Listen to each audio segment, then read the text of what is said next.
আজকের খুতবায় আমি আপনাদের সাথে শয়তানের একটি আক্রমণ কৌশল সম্পর্কে আলোচনা করব। এর আগে আমরা সম্মুখ ভাগ থেকে তার আক্রমণ সম্পর্কে কথা বলেছিলাম। আজকে আমরা শয়তানের পেছন থেকে আক্রমণের কৌশল সম্পর্কে কথা বলবো। এটা একটা ভিন্ন ধরনের আক্রমণ এবং সময় পেলে ডান দিক থেকে বা পরবর্তীতে বাম পাশ থেকে শয়তানের আক্রমণের যে কৌশল সে সম্পর্কেও আলোচনা করব। আমাদের গত হয়ে যাওয়া দিনগুলো জীবনের ইতিহাসের পাতায় জায়গা করে নেয়। আপনি যখন একটি দিন পার করেন সেটা অতীত হয়ে গেছে, সেই দিনটি আর ফেরত আসে না। তাই শয়তানের এই আক্রমণ কৌশল উপলব্ধি করার সবচেয়ে কার্যকর উপায় হলো আমাদের অতীতকে আমাদের বিরুদ্ধে ব্যবহার করা হয়। আপনার জীবনের যে ঘটনাগুলো আপনি পার করে গেছেন, যেগুলোর বাস্তব অভিজ্ঞতা লাভ আপনি করেছেন, যে খারাপ সময়ের মাঝ দিয়ে আপনি জীবন অতিবাহিত করেছেন, শয়তান সেই অভিজ্ঞতাগুলো সুকৌশলে আপনার বিরুদ্ধে ব্যবহার করবে। কারণ মনোবিজ্ঞানের দৃষ্টিকোণ থেকে বলতে গেলে আমরা নিজেরা আমাদের জীবনের অভিজ্ঞতাগুলোর একটা সমষ্টি মাত্র। অতীত জীবনের ঘটনাগুলো বিভিন্নভাবে আমাদেরকে প্রভাবিত করে। জীবনের এই অভিজ্ঞতাগুলো আমাদের চিন্তা ভাবনা, আমাদের আবেগ অনুভূতি, এমনকি আমাদের ভবিষ্যৎ সিদ্ধান্তগুলোকেও নানাভাবে প্রভাবিত করে। যেমন কেউ যদি কখনো একটা অ্যাক্সিডেন্টের কবলে পড়ে, তাহলে দেখবেন তার ড্রাইভিং এর স্টাইল পরিবর্তিত হয়ে যায়। অথবা কেউ যদি তার ভালো কোনো বন্ধুর সাথে বিবাদে জড়িয়ে পড়ে, তার পরবর্তীতে কোনো সম্পর্ক তৈরির ক্ষেত্রে সে অনেক বেশি সাবধান হয়ে যায়। আর শয়তান চায় যে কোনোভাবে আমাদের চিন্তা ভাবনাকে প্রভাবিত করে আমাদেরকে তার নিজের পথে পরিচালিত করতে। এজন্য আজ আমি তার এমন কিছু পদ্ধতি সম্পর্কে কথা বলবো যেখানে সে আমাদের অতীতকে আমাদের বিরুদ্ধে ব্যবহার করে। আমরা মনে করি এই চিন্তাগুলো আমাদের নিজেদের, কিন্তু মূলত এগুলো হলো শয়তানের ওয়াসওয়াসা। সে চায় আপনি অতীতে যে ভুলটি করেছেন তা যেন আপনি আবার করেন। সম্ভবত তার একটা কৌশল হলো, সে বলবে আপনি আগে অনেক ভালো মানুষ ছিলেন, নামাজ সম্পর্কে অনেক বেশি সাবধান থাকতেন, সম্ভবত হারাম বিষয় থেকে বিরত থাকতেন, আল্লাহ যা দিয়েছেন তা নিয়ে সন্তুষ্ট থাকতেন, আপনি আল্লাহর অবাধ্য হননি, ভালো মুসলিম ছিলেন। পেছনে তাকিয়ে দেখেন আপনি অনেক ভালো মুসলমান ছিলেন। অনেকেই এমন আছেন যারা এরকম জীবনের পেছনের দিকে তাকিয়ে দেখেন আর বলেন, আগে আমি অনেক ভালো মানুষ ছিলাম, এখন আমি আমার নিজের উপর হতাশ। আগে আমি নামাজে দাঁড়িয়ে কাঁদতাম, কিন্তু এখন আমার মনে নেই আমি সর্বশেষ কবে কেঁদেছি। আগে আমি আল্লাহর সাথে এত বেশি কানেক্টেড ছিলাম যে সব সময় আল্লাহর কথা স্মরণ করতাম। বাড়িতে প্রবেশ করার সময়, বের হওয়ার সময়, অর্থাৎ প্রতিটি সুযোগেই আমি আল্লাহকে স্মরণ করতাম, অর্থাৎ প্রতিটি কাজেই আমি আল্লাহকে স্মরণ করতাম। আমি কথা বলার সময় অনেক বেশি নরম ছিলাম, কিন্তু আমি এখন গালিগালাজ করি, মানুষের বিরুদ্ধে খারাপ শব্দ উচ্চারণ করি, আমি মেজাজের ভারসাম্য হারিয়ে ফেলি, পরনিন্দা করি। এইসব খারাপ অভ্যাসগুলো আমার মাঝে তৈরি হয়েছে। আমি এমন ছিলাম না। নিজেকে অন্য কারোর সাথে তুলনা করা এক ব্যাপার, আবার নিজেকে নিজের পূর্বের অবস্থার সাথেও তুলনা করা যায়। শয়তান তখন আপনার মনে ওয়াসওয়াসা দেয়, সেই তুমি অনেক আগেই মরে গেছো, এখনকার তুমি আসল। সে চাইবে আপনি যেন নিজের উপর সম্পূর্ণ হতাশ হয়ে পড়েন। কিন্তু বাস্তবতা হলো, আল্লাহ যদি আপনাকে একবার ভালো মুসলিম হিসেবে একটা নির্দিষ্ট পদ্ধতিতে জীবনযাপন করার সামর্থ্য দিয়ে থাকেন, আর তখন আপনি ঠিকই সেটা পারেন, এর মানে হলো আপনি সারা জীবন মুসলিম হিসেবে জীবনযাপন করার সামর্থ্য রাখেন। আপনি নিজেই তার প্রমাণ। কোনো কিছু যদি আপনি জীবনে একবারও সম্পাদন করতে না পারেন, সেটা এক ব্যাপার। আপনি হয়তো বলেন আমি কখনোই এটা করতে পারিনি। হতে পারে এতে কিছুটা সত্যতা আছে, অথবা আপনি হয়তো ভালোভাবে চেষ্টা করেননি। এজন্য আমি নিশ্চিতভাবে বলতে পারি না যে আপনি এই ব্যাপারে সামর্থ্য রাখেন না বা রাখেন, কিন্তু কিছু যোগ্যতা আপনার ছিল। এখন এটা প্রমাণিত যে আপনার ভেতরে সেই বিশ্বাস আছে এবং সেই বিশ্বাস অনুযায়ী চলার যোগ্যতাও আপনার আছে। কিন্তু শয়তান আপনাকে বোঝাতে চাইবে যে তোমার সেই সামর্থ্য আর নেই, কারণ জীবনের যে অভিজ্ঞতার ভেতর দিয়ে তুমি অতিবাহিত হয়েছো, এখন সেই ভালো মানুষ হওয়ার যোগ্যতা তুমি হারিয়ে ফেলেছো। অন্তত আধ্যাত্মিক দৃষ্টিকোণ থেকে বলতে গেলে ফিরে আসা সম্ভব নয়। হতে পারে ইমোশনাল অনেক ব্যাপার আছে যেখানে আর ফেরত যাওয়া সম্ভব নয়। কারো অন্তর হয়তো ক্ষতবিক্ষত হয়ে পড়েছে, আর এতে কোনো সমস্যা নেই, এটার নামই জীবন। যেমন কারো যদি বাচ্চা সন্তান মারা যায়, তাহলে এই ট্রমা থেকে বের হয়ে আসা সহজ নয়। সুতরাং হয়তো এমন অনেক ট্রমা এবং অভিজ্ঞতা রয়েছে যা সারা জীবনেও সেরে উঠবে না, কিন্তু শয়তান এটা ব্যবহার করে আপনাকে আবেগগত দিক থেকে নয়, বরং ধার্মিক দিক থেকে দূষিত করার জন্য, আল্লাহর সাথে আপনার সম্পর্ক নষ্ট করার জন্য। আপনার মনে এভাবে ওয়াসওয়াসা দিবে, তুমি তো জীবনে অমুক অমুক খারাপ কাজ করেছো, এখন আর এই নামাজের মানে কি? তোমার নামাজ তো আর কবুল হবে না। সুতরাং এটা হলো শয়তানের এক ধরনের কৌশল, যার মাধ্যমে সে আমাদেরকে আল্লাহর পথ থেকে দূরে রাখে। আপনার মনে এভাবে ধারণা দেয় যে সেই ভালো দিনগুলো আর কখনোই ফেরত আসবে না। পেছন দিক থেকে শয়তানের আরেকটি আক্রমণ কৌশল হলো, আপনার জীবনে যদি কোনো দুর্ঘটনা ঘটে থাকে, তখন হয়তো প্রশ্ন করতে থাকেন, এটা আমার সাথে কেন ঘটলো? আপনি এই ধরনের ভয়ঙ্কর অভিজ্ঞতার ভেতর দিয়ে গত হয়েছি। আল্লাহ এই জীবনকে একটা পরীক্ষা হিসেবে তৈরি করেছেন। আর আমরা প্রত্যেকেই বিভিন্ন রকম পরীক্ষার মধ্য দিয়ে জীবন পার করছি। সহজ পরীক্ষা নয়। আপনি যখন অতীতের ওই ঘটনা নিয়ে চিন্তা করেন, মনে আপনি অনেক কষ্ট পান। এটা আপনাকে মানসিক দিক থেকে অবশ করে দিতে পারে। আপনি এতটাই অভিভূত হয়ে পড়েন যে আপনি ওই খারাপ ঘটনার মাঝেই বাস করতে থাকেন। শয়তানের একটি লক্ষ্য হলো আপনাকে সর্বদা সেখানেই রাখা, অতীতের মাঝে আপনাকে ডুবিয়ে রাখা। সে চায় আপনি যেন বারবার প্রশ্ন করতে থাকেন, আমার সাথে কেন এমন হলো, আমার সাথে কেন এমন হলো, হয়তো আমি অভিশপ্ত, হয়তো আমার মাঝে ভালো কিছু নেই, হয়তো এই জন্যই আল্লাহ আমার উপর রাগান্বিত, এজন্যই তিনি আমার সাথে এমনটি ঘটতে দিয়েছেন। তো আপনি এরকমভাবে দুঃখ সহ ওই ঘটনার মাঝেই বসবাস করতে থাকেন, এবং যেখান থেকে আল্লাহ আপনাকে বের করে এনেছেন।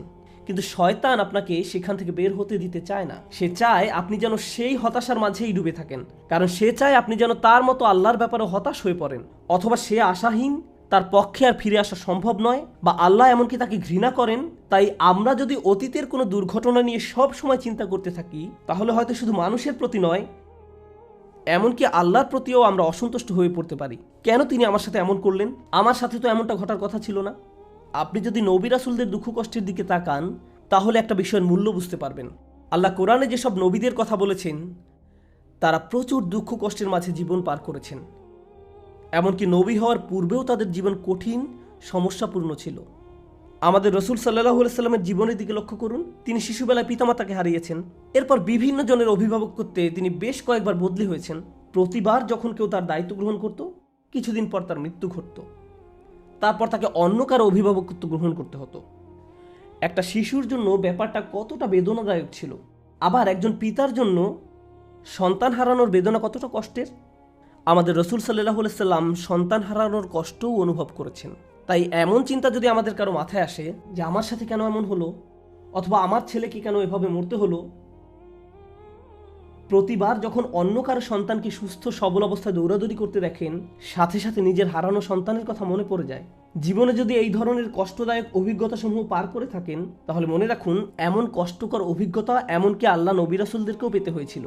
কষ্টকর অভিজ্ঞতাগুলো প্রমাণ করে না যে আমাদের উপর আল্লাহর অভিসম্পাত রয়েছে।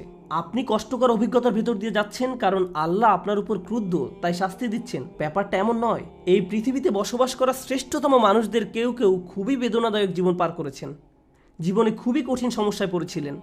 আর এটা এজন্য ঘটেনি যে আল্লাহ তাদের ভালোবাসতেন না। পৃথিবীর এই জীবনকে সমস্যা সংকুল করেই তৈরি করা হয়েছে। শয়তানের লক্ষ্য হলো আমাদের জীবনে খারাপ কিছু ঘটলে তার জন্য কোনো না কোনোভাবে আল্লাহকে দোষারোপ করা, কোনো না কোনোভাবে আল্লাহকে দোষারোপ করা। কেন? কারণ তার ক্ষেত্রে এমনটাই ঘটেছিল। ফাবিমা আগুয়াইতানি, সে আল্লাহকে দোষ দিয়েছিল।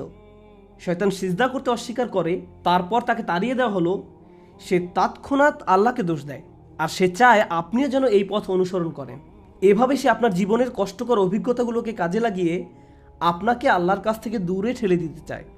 তার আরেকটা আক্রমণ কৌশল হলো, আমাদের কেউ কেউ হয়তো অতীতে পাপে নিমজ্জিত ছিলেন। আপনার হয়তো এমন কোনো বন্ধু বা প্রেমিক প্রেমিকা ছিল যে আপনাকে পাপের পথে নিয়ে যেত, যার দরুন বারবার পাপে জড়িয়ে পড়তেন।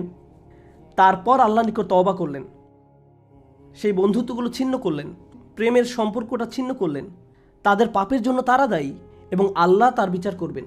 কিন্তু আপনার কাজের জন্য আপনি দায়ী হবেন, এবং এজন্যই আপনি সিদ্ধান্ত নিলেন আমার সেই বন্ধুরা অতটা খারাপ নয়, কিন্তু আমি জানি আমি যদি তাদের সাথে থাকি বা তাদের আশেপাশে থাকি, তাহলে আমি খারাপ কাজে জড়িয়ে পড়তে পারি।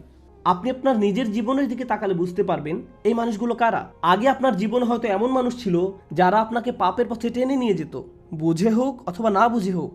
এমনকি হয়তো এটা তাদের দোষ নয়, এটা আপনার নিজের দুর্বলতা। আপনি ব্যাপারটা শনাক্ত করতে পারলেন। আমি যতবারই তাদের নিকট গিয়েছি ততবারই কোনো না কোনো পাপে জড়িয়েছি।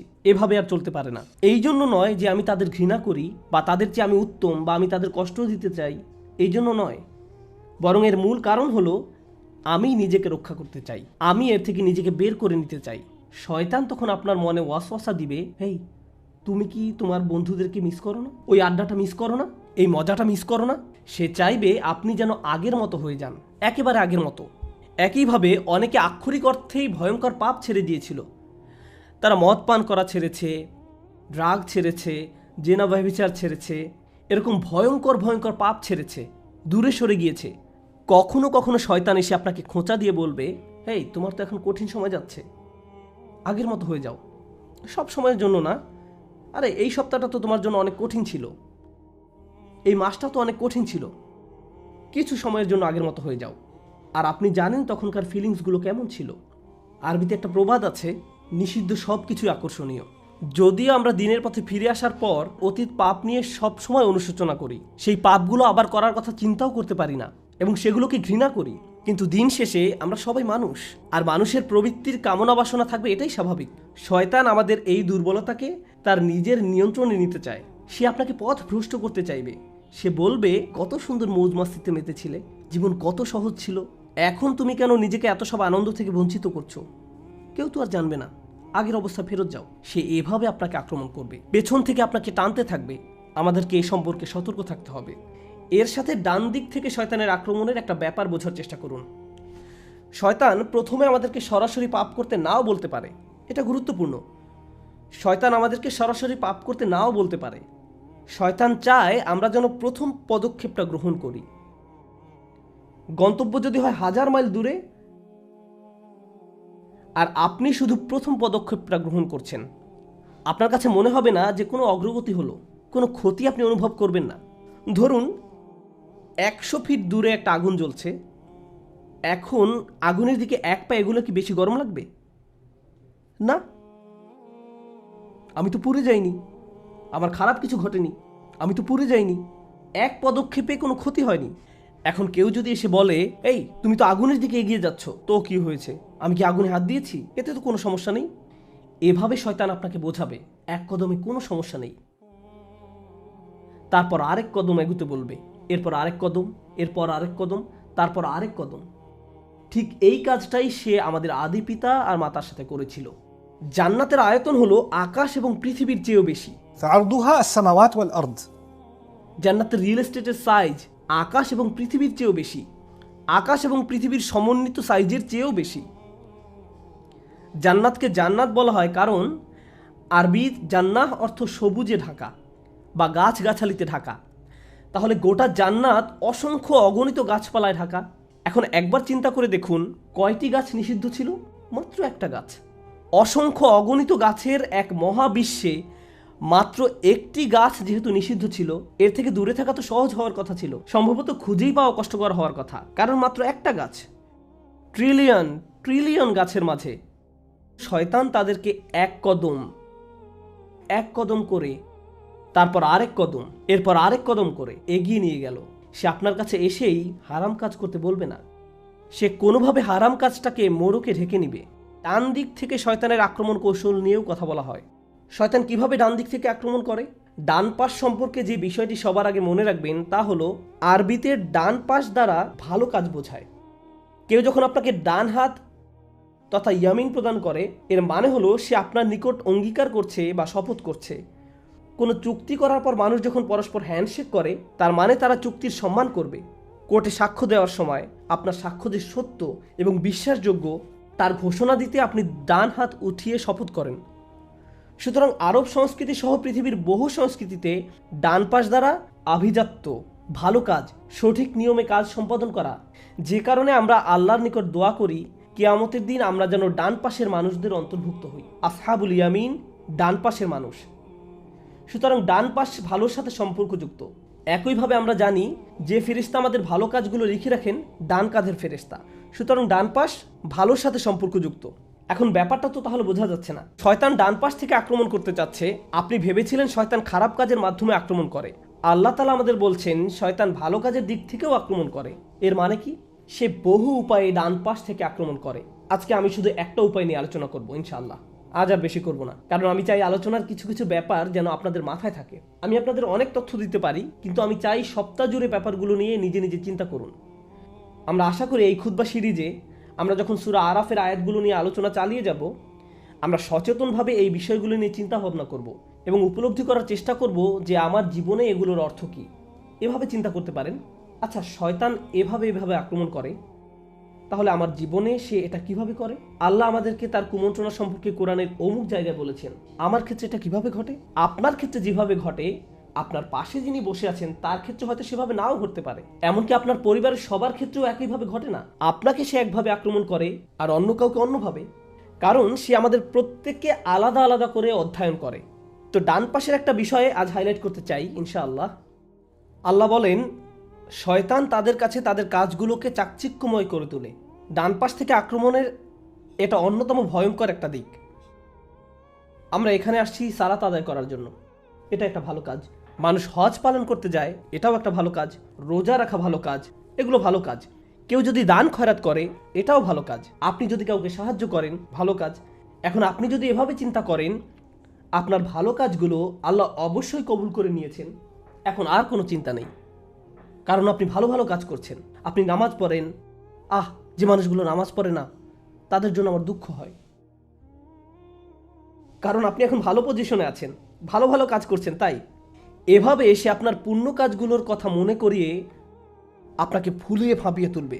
সে আপনাকে বোঝাবে, যেহেতু তুমি অমুক অমুক ভালো ভালো কাজ করছো, তোমার তো তুলনা নেই, পরিষ্কার দেখা যাচ্ছে আল্লাহ তোমাকে ভালোবাসেন। যারা এই ভালো কাজগুলো করে না, তুমি তাদের চেয়ে অনেক উত্তম। এখন আমাদের পুণ্য কাজগুলো নিয়ে কিভাবে চিন্তা করব, এই বিষয়ে আপনাদের একটা উদাহরণ মনে রাখতে বলবো। সেটা হলো ইব্রাহিম আলাইহিস সালামের উদাহরণ।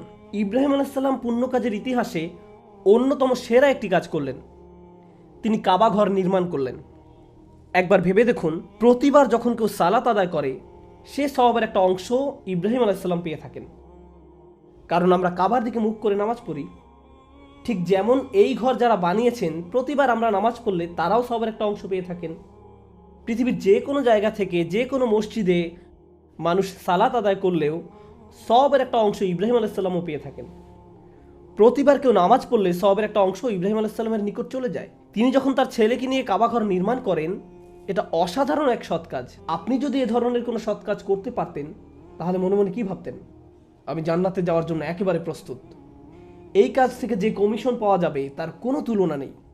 ইব্রাহিম আলাইহিস সালাম আল্লাহর কাছে কি দোয়া করেছিলেন? তিনি দোয়া করেছিলেন, রব্বানা তাকাব্বাল মিন্না ইন্নাকা আনতাস সামিউল আলিম। হে আমাদের রব, আমাদের নিকট থেকে কবুল করুন। মনে হয় যেন এই কাজটি যথেষ্ট কিনা তার ব্যাপারে তিনি আত্মবিশ্বাসী নন। হয়তো কোনো একটি ইটের টুকরা ঠিকভাবে ফিট হয়নি। আমার নিয়ত হয়তো যতটা নিখুঁত হওয়া দরকার ছিল ততটা নিখুঁত হয়নি।